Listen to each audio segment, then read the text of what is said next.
les êtres humains essayent d'être en paix. Ils vont pratiquer toutes sortes de disciplines, le yoga, le qigong, la méditation. Ceux qui veulent arriver à un état de tranquillité, de paix immédiate, vont prendre des stratagèmes, des stupéfiants. Par ces pratiques, que veulent exprimer toutes ces personnes? Précisément, je ne sais pas, en tout cas, elles ne vont pas bien. Elles sont toutes à la recherche d'un ailleurs, plus paisible, plus doux. Car en général, d'une manière ou d'une autre, ces gens-là se cognent à la vie.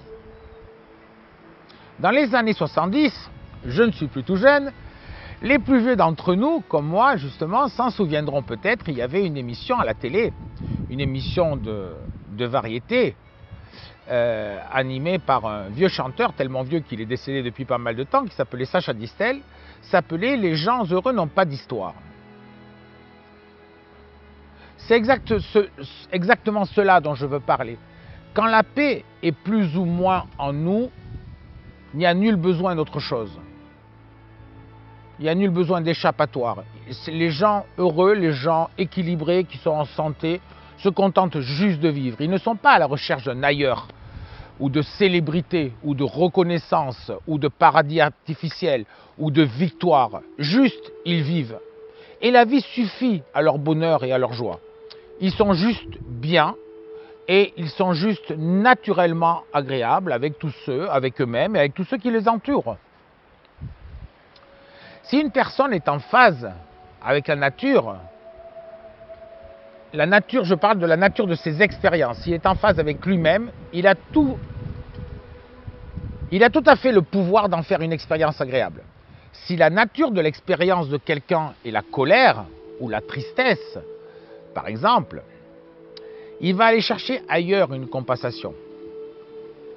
Et par exemple, la religion en est une.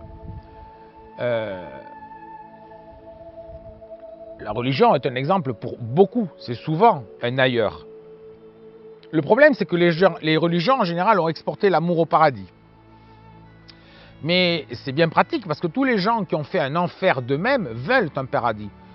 Mais si c'est l'amour qui nous guide jour après jour, nous n'avons pas besoin d'un fichu paradis. Le paradis, il est ici. Il est ici et maintenant. Les gens qui ont fait un enfer d'eux-mêmes veulent un paradis. Ceux qui ont fait un paradis d'eux-mêmes, ils n'en ont rien à faire.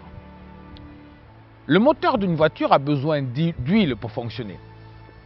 Sinon, si on ne met pas d'huile dans un moteur de voiture, le frottement des pièces du moteur, quand il va se mettre à fonctionner, vont s'échauffer tellement rapidement que le moteur va mourir et je doute fort que vous fassiez beaucoup de kilomètres.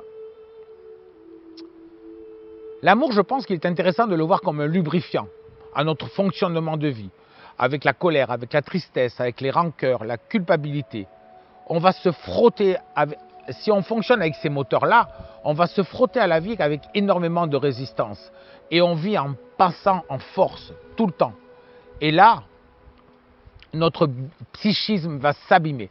Le stress va devenir tellement présent, tellement envahissant, qu'on ne va plus rien voir d'autre.